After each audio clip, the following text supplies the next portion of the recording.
All right, good morning, everyone. And welcome to the regular meeting of the City of Charlestown Sanitary Sewer Board.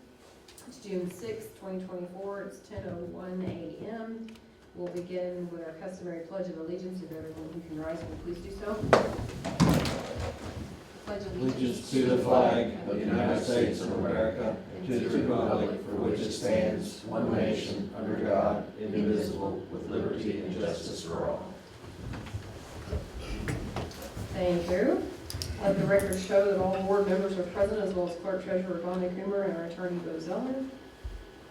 We have an agenda that's been provided. I do need to add, it's on here, I need to add one item. It's a conflict of interest disclosure statement. So we'll add that as item D under new business. I'd like to add an item two, Okay. introduction of Tyler Hawkins, just so it's in the public record. Okay.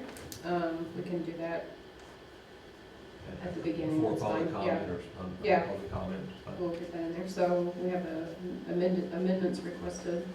Entertainment to approve as amended. Motion to approve those amended.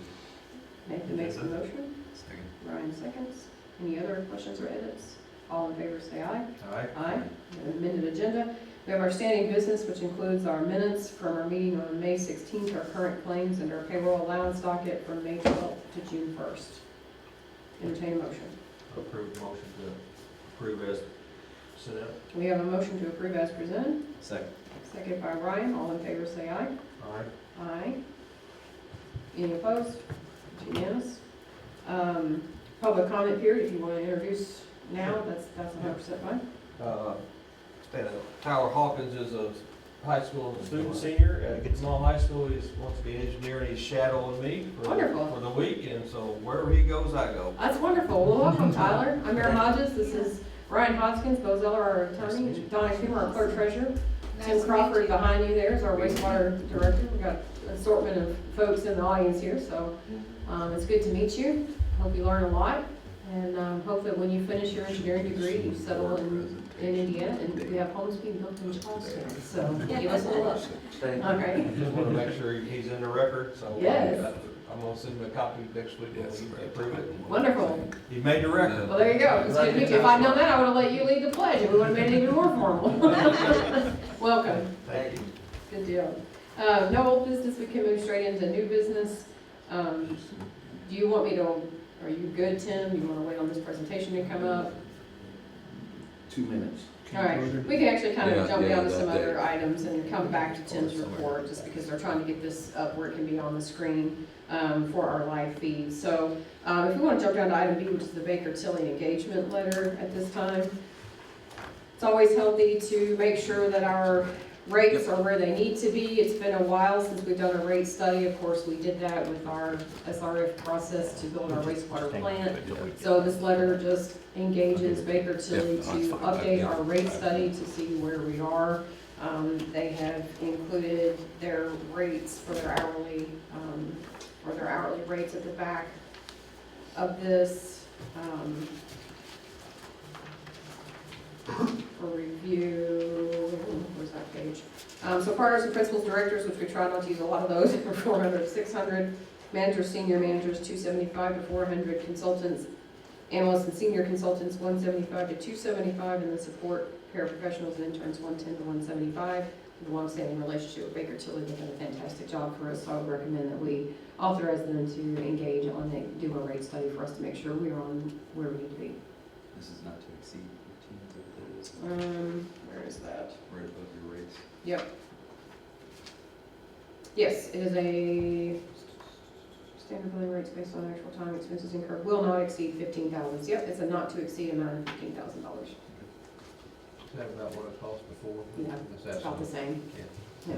We also engaged them with the board works yesterday to just double check our sanitation rates, because it's been, 4 years since we did sanitation rates, so just making sure that we're staying where we need to be. I think it's significant for people to understand that these departments, sanitation, wastewater, they're all run by fee-based only. There's not a property tax that's going to support these utilities. And so in order to make sure that we don't fall into financial distress we want to make sure that we're being fair, and it's always better if you do have to do an increase, in my opinion, to do a gradual one more regularly than it is to have to jump way far ahead. So I don't anticipate a major change being needed, but I think it's good to have the study to every now and then to make sure. Yeah, they're the standard people that do that, so, yeah, Absolutely. I'll accept that motion.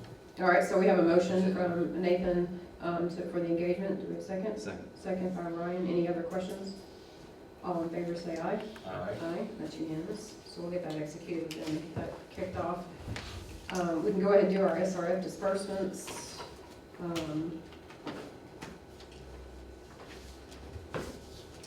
As Heather was just explaining to me, it's actually one, but it's the end of the RDA money.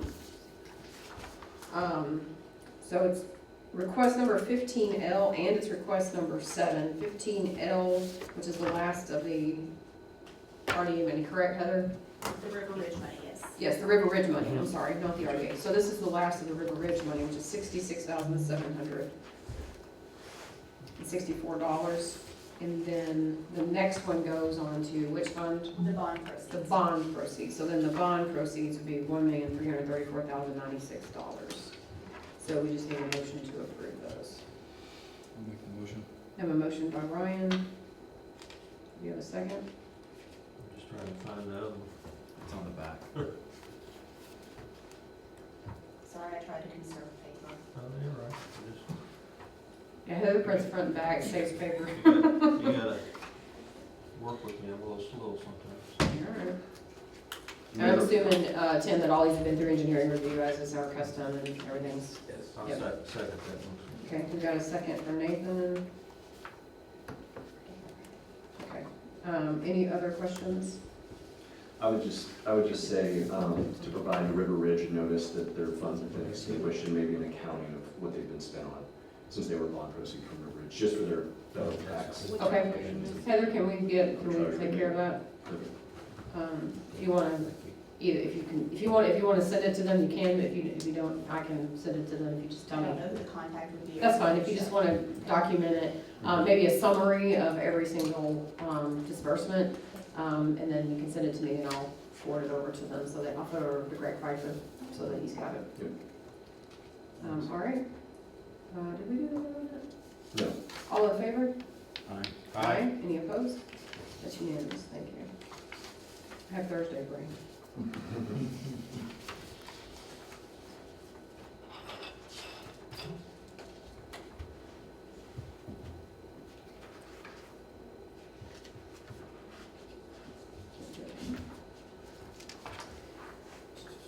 The conflict of interest form, although technically not maybe the exact need for a conflict of interest, I think sometimes over caution is good, being a little extra cautious is good. Board of Works did this yesterday, but we needed to do it today. So this calls Clifford Shrimp, who's in the audience today, if you have any questions for him. Cliff has been, on a contractual basis, kind of mowing some of our properties, that for liens or whatever through the Board of Works, but also, lift stations for the city. Our crew is we just don't have enough labor crews to keep up with 21 lift stations and the mowing that goes along with that. So we have contracted for a couple of years now with Cliff to do that. And then we hired Cliff. We put out a call for general labor supervisor and he applied and he was hired. So he doesn't work for the sewer department, he works for the city under the Board of Works administration, but he continues to cut those lift stations. So out of an abundance of caution and just transparency, I had him complete a conflict of interest statement that explains that he does cut those lift stations on his own time, not on the city's time, and that he uses his own equipment. He does not use any city equipment to do those. So these forms do need to be approved at a public meeting, and that is why I'm asking the board to make a motion to accept that and authorize me to sign this and approve that continued work relationship with Cliff. I'll make the motion. I have a motion from Ryan. I'm second, but I don't see it. There you go, we'll look at it. So we have a motion from Ryan, a second from Nathan. Yes. That's fine. And he just outlined in the form that he understands, and he'll sign that too. I'll sign it and he'll sign it and put it on file with our records and just documents that he, Permanent records or way you know, that he only does it on his own time with his own equipment, so. All right, all in favor, say aye. Aye. Aye, that's unanimous. Okay. All right, I think that was all of the other business. Are you ready for us now, Tim? Good deal. So we'll have our operating report with, Tim Crawford. Thank you. Sorry for the delay. You'll see that I have a few items within my report section of the board meeting today. I am going to go out of order even yet.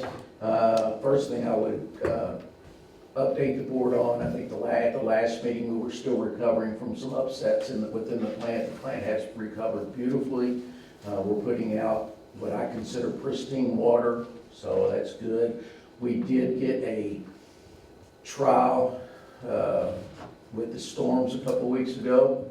We lost power for about 6 hours. We rebounded from that very, very quickly. So what is very exciting in conjunction with that, during that period, I actually contacted Mr. Haggerty, who's here with me today, to make sure, once again, in our new facility, we will have total generation. We will not have to worry about power outages. Wonderful. And that's good, yes. And I would like to pause just a moment there and acknowledge Mike, who was out on call that He weekend. was. We were out cleaning up storm debris on the city side with tree limbs and power outage, and Mike was out Thank you.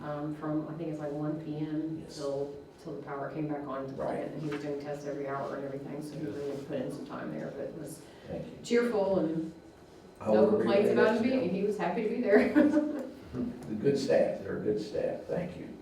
The second item that I'll have before I'll turn it over to Mr. Haggerty today is I have before you an estimate for what turns out to be a combined storm sanitary issue up on Highland Drive in Pleasant Ridge.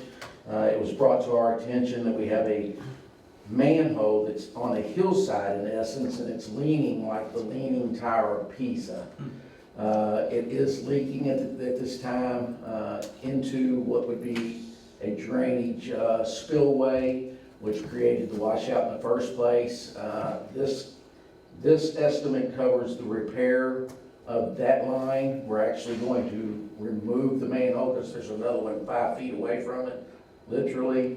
We're going to take this $15,000 estimate, we're going to split this estimate, and stormwater will pay half, sanitary will pay the other half. So I'm here asking today for half of the $15,000 to proceed on with this agreement. It is with Travis Henderson, Henderson Excavating. That's somebody we've used before or know, or I just never heard of them, so that's somebody we've used or know, or. Oh, yeah, Mr. Henderson does a lot, most of our point repairs. Okay, that's fine, I just have not heard of it. Is that what you have on the agenda as Highland Drive project? Yes. So total 50,000, and to be clear, we don't have a stormwater fund, per se. We're working on that with Baker Tilly and HWC Engineering, but, we do have a safety fund that our building commissioner's office uses. It is the fee from that is generated through, various fees that he, receives for, property management, liens, those kinds of things. And so since it is a safety issue, Very much so. that is why half of that will be coming from that fund. So we're only asking for half from the sewer department. I'll make that motion. And we have a motion from Ryan, Second. second from Nathan. Any other questions? All in favor say aye. Aye. Aye. Any opposed? It's unanimous. Thank you. Last but not least, Mr. Jim Haggerty is here with me today from JTL. Jim is going to be presenting to the board a presentation covering some of the current change orders as well as future change orders. Jim and I have worked extensively on these. I'm aware of all of them. For the sake of getting something crossed up, I think I'll turn it over to Jim at this time. I will be available to answer any questions you might have from his presentation as well. Hello, Jim. Thank you, Tim. Good morning, Jim Haggerty with Jacoby Tombs and Lands. I'm the EOR for the treatment plant Construction. Today, I'll be presenting change order 2, which is wrapping up a bunch of field directives that we've provided to the contractor. Talk about some optional change orders that we've identified, and then just kind of let you know about some future change orders that will be coming. So if you have any questions, I can answer them. That's the agenda. Okay, sorry. Go ahead to change order 2. Today I have a change order 2. We were able to negotiate initially with 7. Go ahead to the next page. Oh, I didn't put the one with the cancel. So it was $7,361.95. I worked with the contractor on some reductions in overhead costs, and we brought it down to $4,837.18. It's in the, I'm sorry, I didn't update this presentation. It's in the package that you all, the written one, I had crossed it out because I noticed last night that I had the wrong number there. Did you have one of these for Donna? Yes, I'll give her mine when I'm done. Okay, just for her record. I thought she had one. This here? Yes, she has Yeah, one, okay. okay. Thank you. Mainly, most of these change orders are related to IDEM requirements. When we were permitting while we were bidding. There were a few comments that came from them on some of the pipe velocities. So we had to make a change to some minor pipe sizes and make for future. It's actually going to be causing, we have a junction box where all the pump stations come into. They didn't like the size of the pipe going from there to the headworks. I had to reduce the size and put a new connection for a future. So at some point, we're going to have to shut the plant, the pump stations down to make a future connection, which I thought was not the greatest thing to do at a treatment plant, but I argued with them for several months on that. And then a lot of these are just minor changes related to shop drawings, a lot of wiring changes. The shop drawings come in on a piece of equipment. We assumed it based on what they gave us in preliminary analysis, and then when the shop drawings come in, there are a few changes in conduits and wiring there. We also are putting in some new connectors for your primary feeds to your transformer for future expansion, so we can bring them into the slab today. The transformers today are the largest that we can get for this size plant, and they won't, if we upgrade and expand in the future, we're going to have to bring in new transformer. The pads are all sized to allow that to happen, but we had to put some Duke Electric recommended we put some new primary conduits in for the future conduits. The summary of the changes are on right here, and as I said, the cost is $4,837.18. We also were able to identify some value engineering savings. We were able to eliminate the scum pump station and take it to a manhole. So that was a pretty good savings of almost $25,000. And then on the UV system, we had an electronic hoist in there, and because you only have to use it once or twice, and it's a 1.5 ton hoist, and the lift is only a little less than 200 pounds. So we went to a manual. We talked to Tim about that, and we're going to a manual hoist, and it really has, besides that they're going to have to use a chain to lift the cassettes out, but it reduces your annual inspection cost too. The hoists have to be annually inspected. You'll have to do electric ones, you have to do load test on it. With the manual ones, you don't have to do it, so it'll reduce some of your cost in there, so that was a good one. And then we had a list of laboratory equipment. Tim worked with the contractor on what he wanted, and we ended up with some savings over our initial list. And then the ECOM credit. ECOM is our construction management system for all the filing system. The contractor, we're using one called Procore, which is provided by the contractor, and he offered us a $10,000 credit if we used his system, and so we agreed to do that. I'm not sure I'll ever do it again, because it's more time on my part to work through the contractor system, but it was a good change, and I'm glad we did it. So we have $52,188.81 of credits to offset the cost in there. So we're asking today that you all approve the change order to for a total cost of $4,837.18. And you can take it wherever you want to. Sure, we can, go ahead and get a motion on that. I'll make a motion to approve it. I have a motion from Nathan to approve as presented. Second. Second by Ryan. Any further? Hearing none, all in favor of approving change order 2 in the amount of $4,887.18, say aye. Aye. Aye. That was unanimous. Very good, Jim. Continue. Okay, thank you. And we're pretty much, we got some of the major equipment left to do in shop drawings, but we're getting down to most of the major equipment has been reviewed and coordinated, so that's good.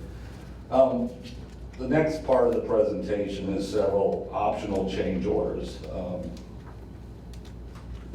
To the page here. Go ahead. There are 4 things we've identified as we've been in construction: diffuser manufacturer change, cascade aerator, pump station tube, power line, dewatering. I'll go through each one of these items here. Go ahead to the next. Okay.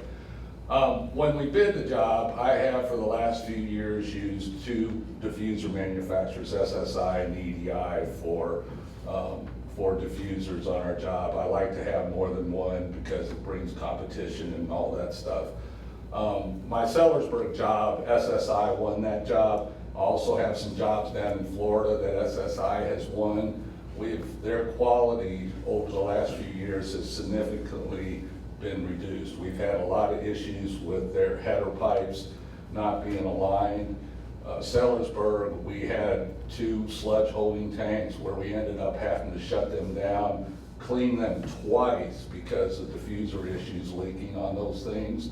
Down in Florida for the Toho utility, which is Osceola County, we ended up replacing the SSI diffusers throughout their whole treatment plant. They have 5 treatment plants because of quality issues and leaking issues.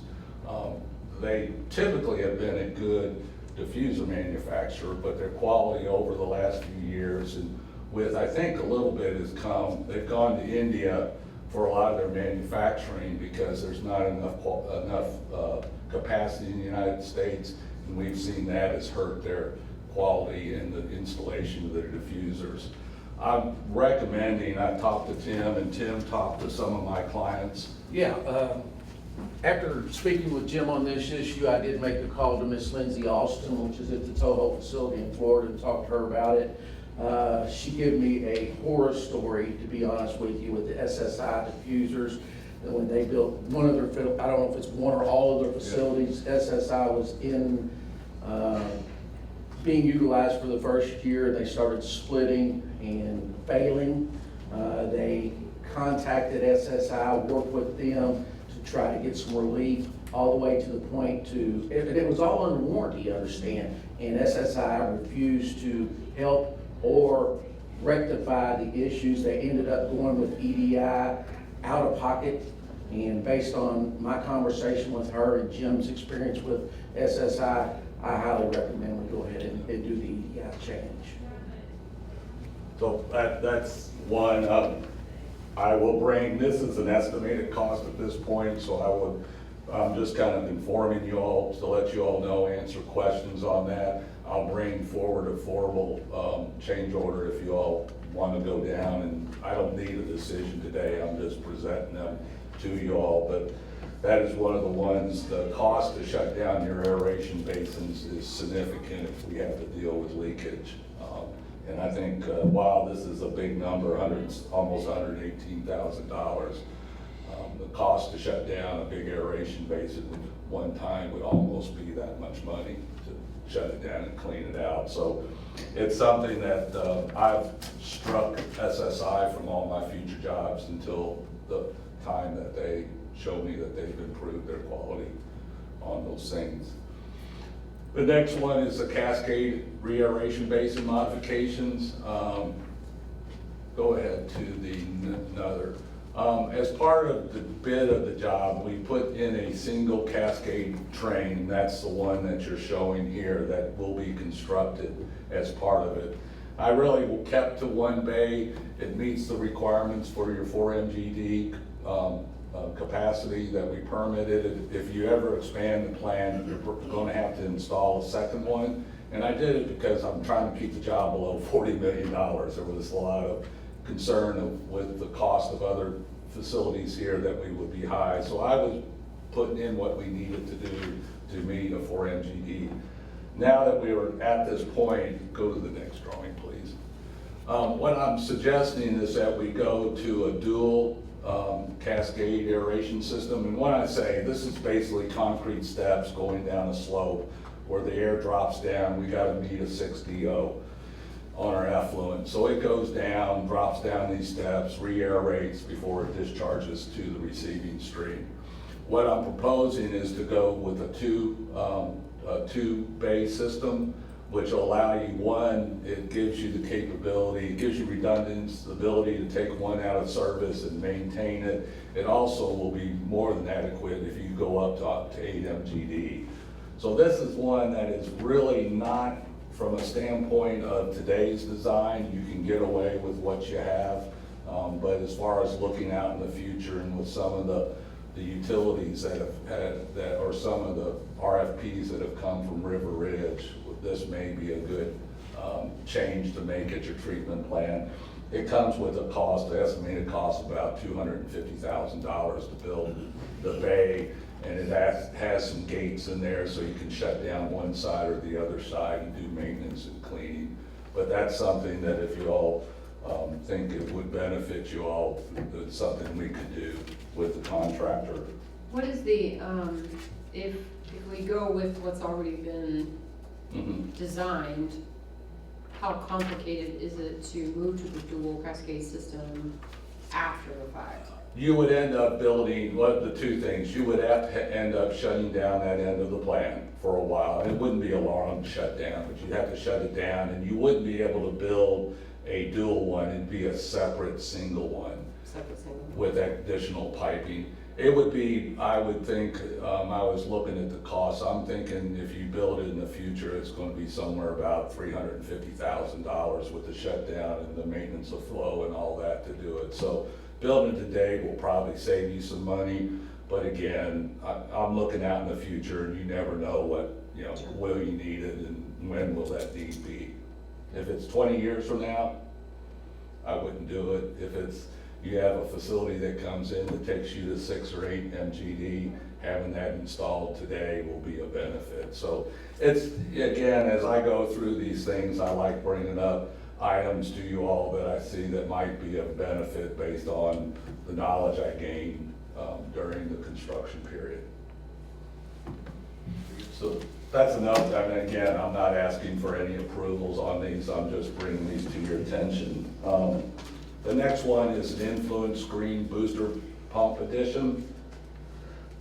We're meeting these screens, and this is a screen that comes in your headworks. It gets out all the rags and the debris that comes in, the non-organic material that comes into your plant. Over the last 18 months, I've started up 3 different treatment plants, 2 in Florida, Sellersburg treatment plant. All of them I met the pressure requirements of the screen manufacturer. All 3 of them I'm putting booster pumps in afterwards because I'm not getting the screens cleaned as well. Like the screens we have to hit a 65 PSI. Your water system is designed to hit that 65 PSI. Same thing in another treatment plant in Osceola County, 65 PSI. We were having terrible issues, and we went in and installed a booster pump to hit a little over 100 PSI on the screen, and it's significantly in Sellersburg, at the Sunbridge treatment plant, at the Hayden City treatment plant. All 3 of them I saw significant reduction in maintenance requirements, cleaning by the operators, going up there with pressure washers, opening up these screens and cleaning them. I really highly recommend that we go to a booster pump system. I think you'll see a significant reduction in maintenance. I think you'll see a significant reduction in the bypass of inorganic material past these screens. If any of these items, this is one of the items I highly recommend that we implemented based on what I've seen over the last 18 months in operations of these new screens.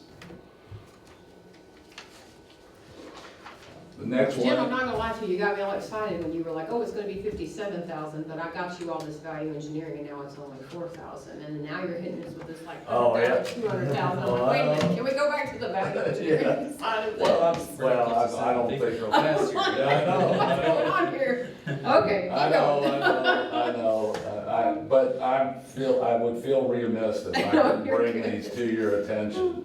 Yeah, I'm, it's really funny, I'm quite surprised at some of the costs to do this, but when I look at the cost of the materials and what it costs to install them, I have to say, these costs are reasonable costs from the vendors and the contractors. I'm assuming that the construction contingency that we had in our SRF. Oh, we're at This is- .01. Yeah. Yeah, so, and again, these are things, I'm glad to talk with Tim about how I would prioritize this. The booster pump station, I would say, would be my top prioritization of all these items in here, to go ahead and do that. I think Tim and the operations staff will see significant improvements in the operation of the headworks if we put that booster pump station. Even though I'm meeting the pressure requirements that the screen manufacturer told me I had to meet, I do it at all these other plants, and I'm just not satisfied with the operations of these screens. Duke Power Line relocation, we designed the road going down through the plant at 24 feet. I didn't realize that Duke had a requirement that the road asphalt has to be 6 feet from their power lines. We're within that 6 feet envelope. There's two options here. I can reduce, and what we did is we went with a 24-foot asphalt drive, thinking that someday you'll go past the plant to the park and utilize it. So we were trying to build the road big enough for future use if you ever needed it at. So there's two options. We can relocate the power lines for a cost of $30,800 basically. The other option is reducing the width of the road to 18 feet, and that gets us a 6-foot clearance.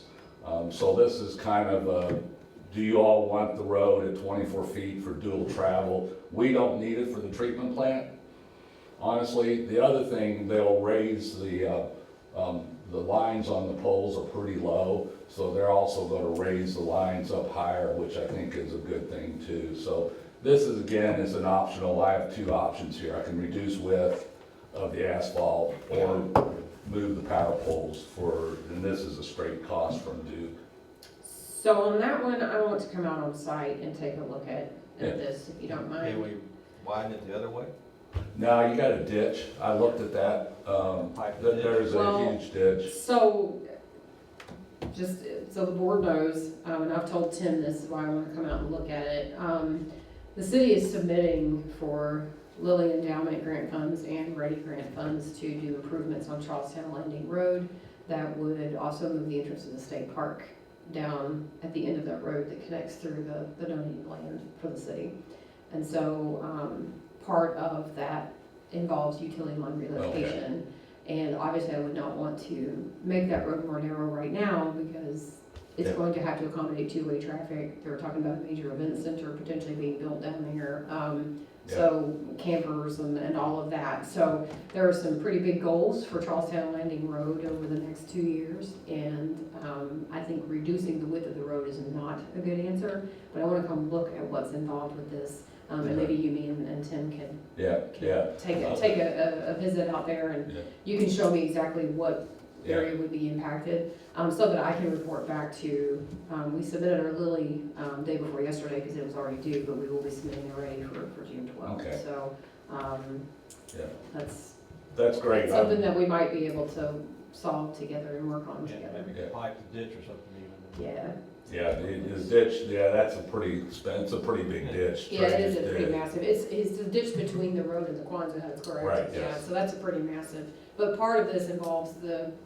part of our request and the redesign of all this involves the demolition of the Quonset huts and a rebuilding of Wow. a new public works facility as well, so, I Yeah. need to see that one in person, Okay. but Yeah, hopefully I'll we can get a with better Tim. answer. I'm leaving tomorrow for vacation for a couple weeks, Yeah, but, no rush. so, Yeah. Tim, I could get with Chester. I got people out there pacing my Sure. RPR do it too. So if you want to do it earlier or later, that's I fine. think they're gonna have to relocate the power lines pretty much all the way down into where the state park would go, is why I'm saying maybe this could be coordinated. Yes. So, Yep, no, that'd be great, that'd be great. So, again, the final one on this list, and this one is actually a lot less cost, is the dewatering building loadout bay changes. And when I'm talking about dewatering loadout bay, so we have 2 new presses to dewater the sludge to allow it for transportation, for landfilling or land application. We put in typically you all have been using roll-off dumpsters. That only requires a 3 bay discharge chute. Basically, we dewater the sludge, it goes on an incline conveyor to a distribution conveyor, which distributes it into the truck or the loadout bay. We used a 3-1, that's typically what we use for dumpsters. As we talked about this, going to a 5 bay loadout allows you to put in larger trailers and load out more sludge and operate it. Tim and I have talked about it. I think going to a 5 bay loadout is probably a better option for you all for the future. So what we looked at was there some constructability changes, some value engineering we could do in that building. So what we can do is there's 2 doors on both sides of the bay. One is for security against the road.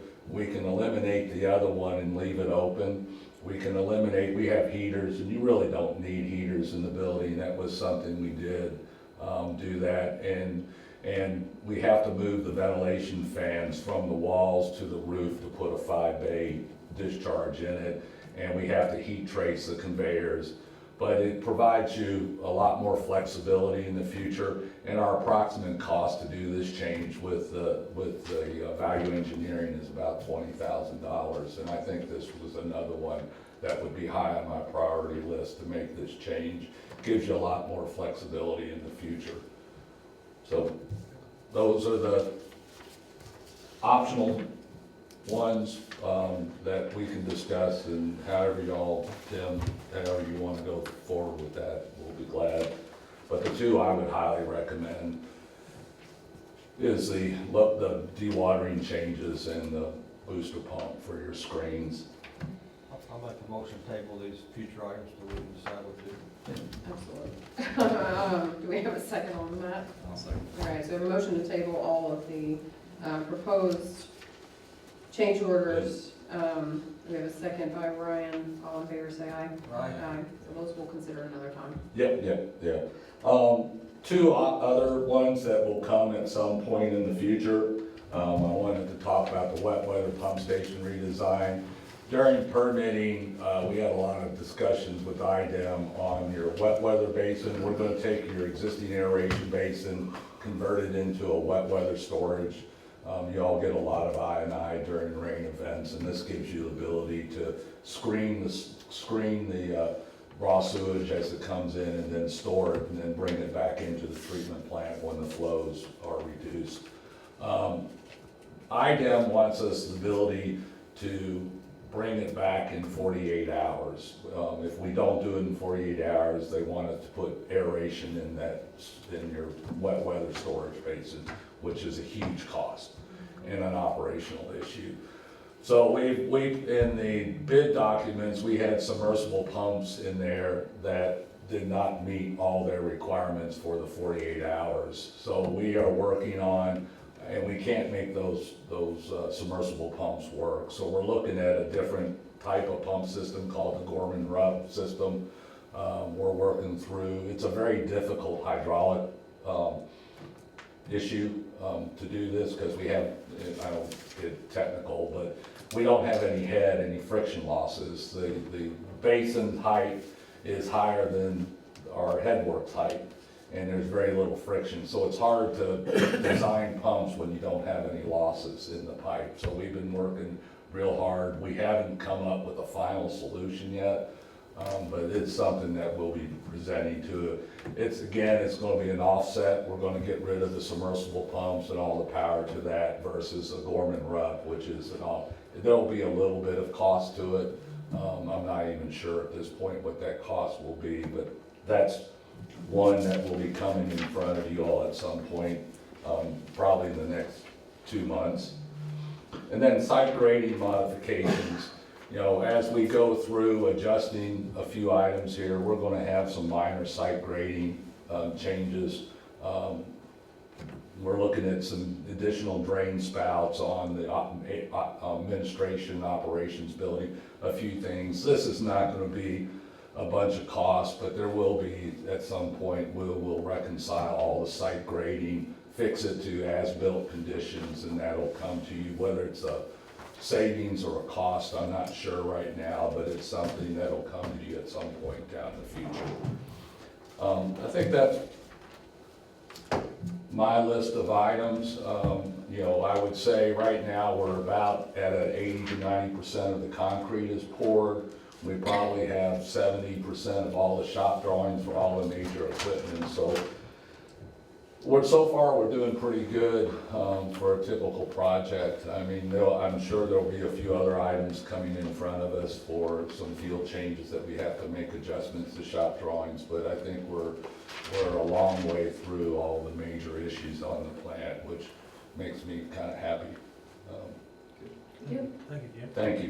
Moving along out there, I saw we're vertical on the office building and stuff, so that's. Yeah, everything's framed up now, and we're doing pretty good. So they're probably 6 weeks to 8 weeks ahead of schedule right now. We're looking at a startup probably sometime this summer. If the biggest issue is getting the major electrical MCCs and switch gears in.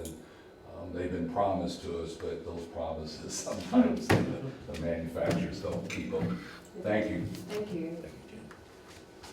Thank you, Jim. I just felt this was a really good opportunity. Jim, as you see, Jim and I have been talking about a lot of things lately. And for the sake of transparency and keeping this board updated, I think it was a great idea. And I, again, thank Jim for putting this presentation together. As these items come up, rest assured they will come back before this board. They will be given greater consideration, even so much more than it has been today. So, but I thank the board for listening to that, and be prepared, we'll be back. Thank you. Have any questions on any of that? All right. The only other thing that we need to do, looking ahead on our calendar, we will need to reschedule our meeting for July 4th. We're closed. And that is I'll the, be on vacation that week. yeah, that's that first meeting for the month of July And also, falls. the next meeting, I'll be at, directing high school church camp, so I won't be. Okay. All right, will you be here at the next meeting? Or was that before? Okay, but the July 4th meeting, we'll need to reschedule that. Throwing out ideas. Donna, if we did that on the next Tuesday, the 9th, does that throw off your claims payment or anything? Because I realized that first week of July is gonna be really tight, a lot of people are out. I don't believe it will. So would everybody be available July 9th, Can't do it at the same time. at the same time? I can do that afternoon. The afternoon of the 9th, Yeah. does that work? Works for me. For some reason, I have nothing scheduled on my calendar that day, so I don't know how that happens. Got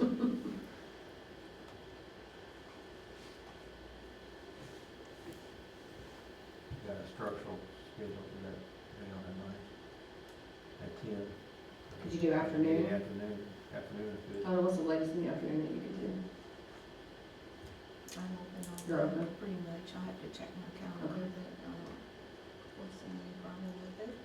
Is 1 or 2, is that good enough for you, Brian? Okay, so 1 o'clock? 1 o'clock on Tuesday, July 9th, instead of July 4th here at City Hall in the council chambers. We'll make sure that we get that notice posted, so take care of it, all right? That works.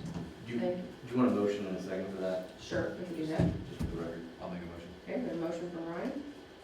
I'll second.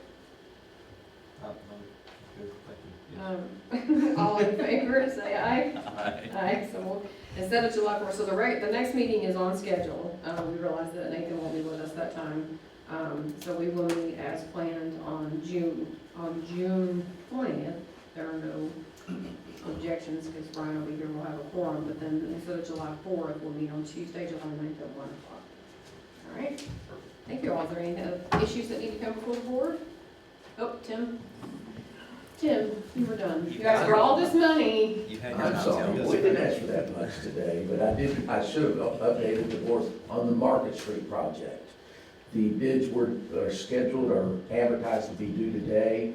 Working with Zach Klein with HWC over the last couple of weeks, we've been presented with some ideas that will create substantial monetary savings to the city. So we have extended that deadline until the 20th. And then bids will be submitted to the board on that day. That's okay. I like the phrase substantial monetary savings. Can you That's what's called out. teach Jim that word? Yeah, I'm working on it. Thank you. all right. If nothing else, I'll take a motion to adjourn. So, A motion by Ryan, Second. second by Nathan, all in favor, Drummond, say aye. Aye. Aye, we are adjourned, thank you all.